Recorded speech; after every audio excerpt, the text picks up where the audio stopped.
Olá, eu sou a professora Débora Martins, né? E hoje vou ministrar um conteúdo aí de ciências do nono ano aqui do Ensino Fundamental 2, certo?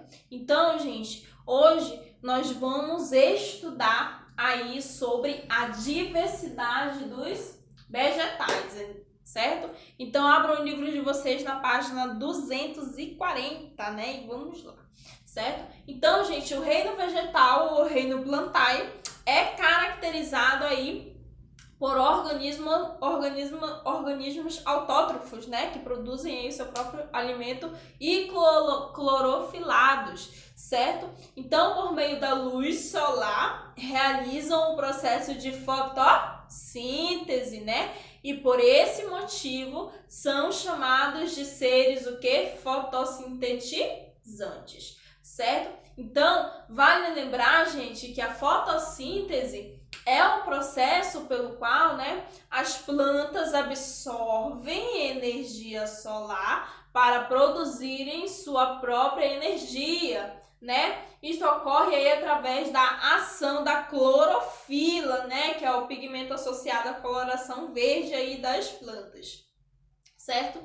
Então, existem aí em seus cloroplastos, certo? Então, gente, as plantas formam a base da cadeia alimentar, certo? Elas são produtoras de matéria orgânica e alimentam os seres heterótrofos, certo? Ou seja, representam um grupo responsável aí pela nutrição de diversos organismos consumidores, certo? Isso indica, né, que sem a existência desses seres autótrofos, a vida na Terra seria impossível, certo? Então, ó, vamos ver aí algumas características gerais desses vegetais, certo?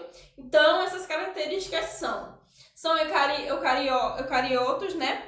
Que são organizados, né? São autótrofos, né? Ou seja, produzem o próprio alimento, certo? São fotossintetizantes, né? Realizam aí a fotossíntese, certo?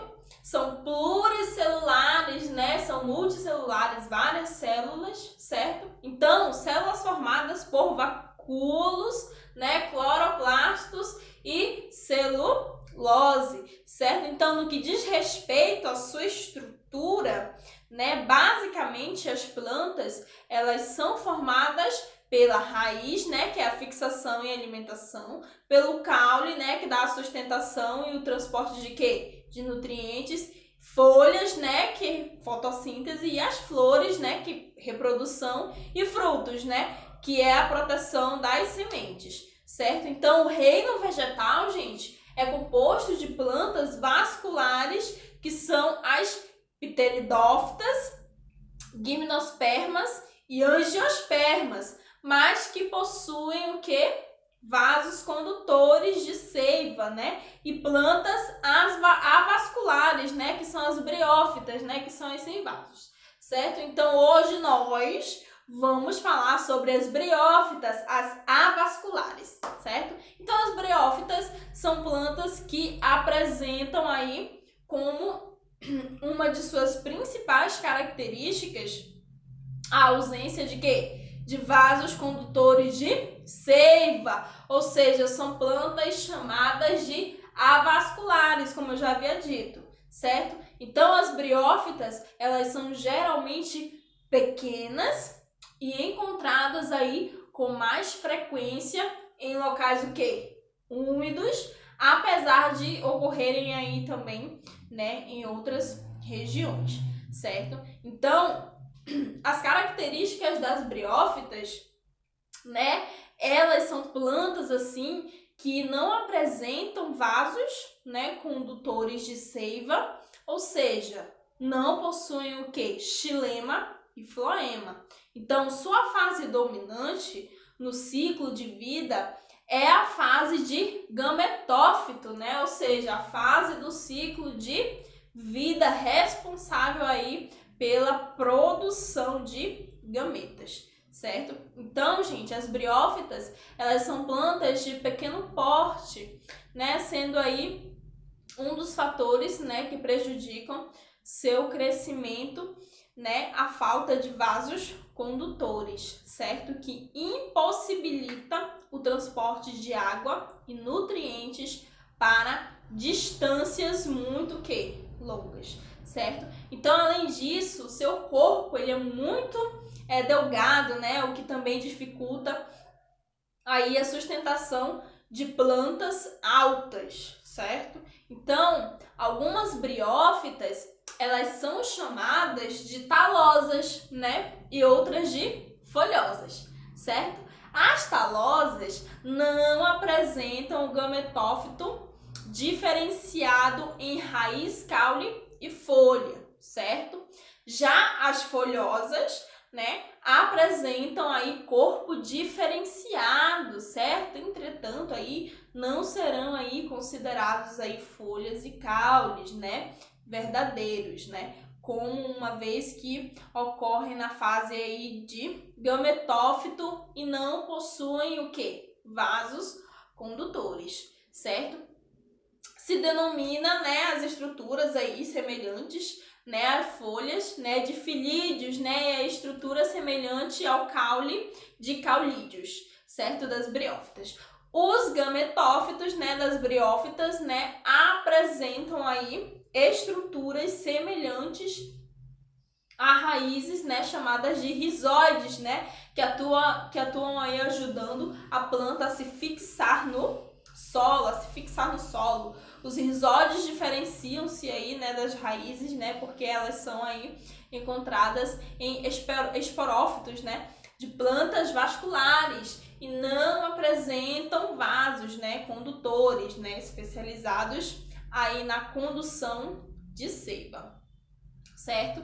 Então, além disso, gente, os rizóides não apresentam a função de absorver o quê? Água e sais minerais, né? Uma vez que essa função ela é observada por todo o corpo, né, do gametófito, certo? Então, o esporófito, né, das briófitas surgem após a fecundação e são, né, a fase produtora de esporos, certo?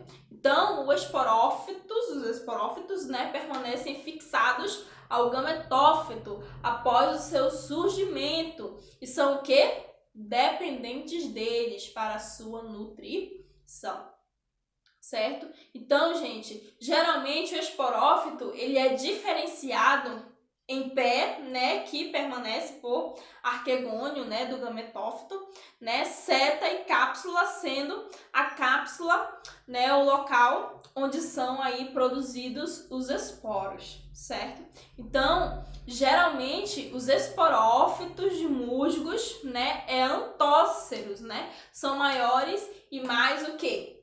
Complexos, né, do que aqueles presentes aí em hepáticas, né? Vale destacar que os gametófitos, né, são nutricionalmente, né, independentes dos esporófitos, certo? E é na cápsula que ocorre o quê? A formação dos esporos, certo? Essas plantas não possuem só semente, né, flores ou frutos. As sementes, elas surgem apenas nas gimnospermas, né? Enquanto flores e frutos surgem nas angiospermas, certo? Então, agora vamos ver alguns exemplos aí de briófitas, certo? Vamos lá. São exemplos de briófitas, né? As hepáticas, os antóceros e os musgos, sendo os musgos os mais o quê? Conhecidos, certo? Eles são os mais conhecidos. As hepáticas, gente, elas se destacam por possuírem aí gametófitos em formato aí de fígado, né? Daí a denominação hepática, né? Que vem do latim hepáticos, né, que significa fígado. Então, as hepáticas, elas se destacam por não possuírem estômatos, certo? Os antóceros, né, apresentam aí esse nome devido ao quê? a forma do esporófito, que é alongada e cônica. O termo vem do grego aikeras, que significa chifre, certo? Uma característica aí marcante desse grupo é a presença aí de um meristema basal típico, né? Que aparece nos esporófitos aí na região entre o pé e a cápsula. Então, esse meristema, ele permite que a cápsula continue alongando-se, né, aí por um período maior, certo? Então, temos aí os músculos, né, que são briófitas com células aí especializadas, né, na condução, né, as células, né, que conduzem a água são chamadas de hidroides, né, e as que conduzem substâncias nutritivas, né, são denominadas de leptóide, certo? Então, resumindo, vamos lá, presta atenção. As briófitas são plantas avasculares, certo? As briófitas apresentam o quê? Como fase dominante o quê? Do ciclo de vida, os gametófitos, certo? Os esporófitos das briófitas permanecem o quê? Ligados ao gametófito e são nutricionalmente o quê? Dependentes deles, um do outro, certo? As briófitas não possuem folhas e caules verdadeiros, certo? As briófitas não possuem o quê? Flores, sementes, nem frutos, certo? Elas necessitam da água o quê? Para a sua reprodução, certo? Então, são representantes aí das briófitas os musgos, né? As hepáticas e os antóceros, certo? Então, frente a isso, né, que eu acabei de explicar para vocês, o que eu acabei de explicar para vocês tá aqui na página 240 do livro de vocês, certo? Então, ele vai na página 241 e ele fala aqui um pouco da divisão, né, da diversidade aqui dos vegetais, certo? As plantas, né? Que, como eu já citei, né, que são as briófitas, pteridófitas, gimnospermas, angiospermas, né, que são os tipos de plantas, certo? Mas aqui na frente ele começa falando sobre as briófitas, certo? Que foi o que acabamos, né, de aprender, certo? E aqui na página 243 ele fala aqui um pouco sobre a reprodução das briófitas, certo? A reprodução das briófitas. Mas como que ocorre a reprodução das briófitas, professora? Acompanhe aí no livro de vocês, página 243, certo? Diferentemente dos demais grupos de plantas, nas briófitas, o gametófito é a fase dominante, como eu já havia dito, ou seja, que corresponde ao vegetal em si. O esporófito, por sua vez, é menor do que o gametófito e depende nutricionalmente dele. Lembra do que eu falei? Sendo observado apenas em parte do ciclo de vida das briófitas. Então, aqui ele coloca, aqui, ó, o ciclo de vida das briófitas, certo? Então, olha aqui O que acontece? No gametângio feminino ocorre a formação da osfera, olha só, ocorre a formação da osfera, certo? Aqui no 2, né, no gametângio masculino ocorre a formação dos anterozoides, né? Aqui ocorre a formação dos anterozoides. Olha aqui a formação dos anterozoides. Aí vem aqui, ó, terceiro, os anterozoides se movem por meio da água até a osfera, certo? Então, olha aqui os anterozoides se desprendendo aqui, ó. E eles se deslocam, né, com a ajuda da água, certo? Então, aqui, ó, o anterozoide se une à osfera originando um zigoto. Então, ele vem aqui, essa gotícula de água, né, com os anterozoides, eles formam aqui um zigoto, certo? Olha aqui o zigoto, certo? Após isso, o zigoto se desenvolve e dá origem ao embrião. Olha só aqui o embrião, né? E após isso, o embrião origina um esporófito que permanece sobre o gametófito, né? Olha só, o esporófito aqui, ó, permanece sobre o gametófito, esporófito, certo? E após isso, na cápsula do esporófito ocorre a formação de esporos que são liberados no ambiente. Então, aqui em cima, ó, há a formação de esporos, e esses esporos são liberados para o meio ambiente.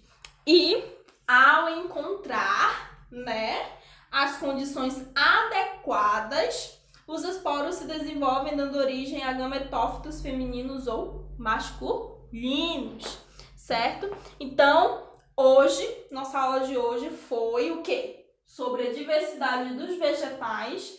Falamos um pouco, né, sobre o que são os vegetais e começamos, né, aí falando sobre as briófitas, certo? E frente ao conteúdo que foi ministrado para vocês, o que vocês vão fazer? Vocês vão pesquisar 5 espécies de briófitas e descrever sua estrutura física. Então, vocês vão pesquisar 5 espécies diferentes de briófitas e vocês vão descrever cada estrutura física dessas 5 espécies, certo? Então, essa foi a nossa aula de hoje e até a próxima.